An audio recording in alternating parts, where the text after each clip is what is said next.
Déco dans le présent pour mieux construire l'avenir. La chronique d'Interentreprise avec Francette Florimond. Bonjour, j'espère que vous allez bien.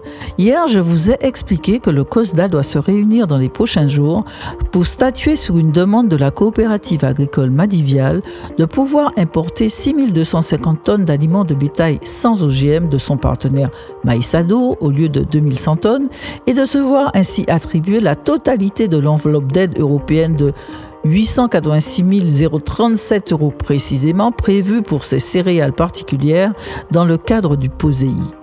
Au-delà de ces stratégies pour capter des fonds européens paraissant non utilisés, si cette modification du POSEI est confirmée pour 2027, cela équivaudrait à subventionner l'importation d'un produit fini en concurrence directe avec l'industrie martiniquaise et guadeloupéenne qui peut la fabriquer. Par ailleurs, cette importation massive, alors que la production peut être locale, aura en outre comme effet de fragiliser la filière farine humaine qui trouvera moins de débouchés pour le son issu de sa production. Si cette autorisation est donnée, elle est à rebours de la nécessité de tendre vers l'autonomie alimentaire.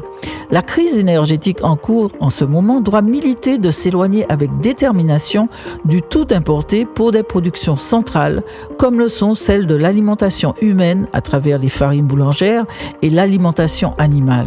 Si cette autorisation est donnée, elle ouvrira une brèche dans laquelle pourront s'engouffrer tous les importateurs de produits finis qui pourront ainsi réclamer exonération et aide, ce qui fera littéralement exploser de l'intérieur le système d'accompagnement de production locale et impactera le financement des collectivités. Poursuivre dans cette voie serait d'autant curieux qu'il existe d'autres solutions.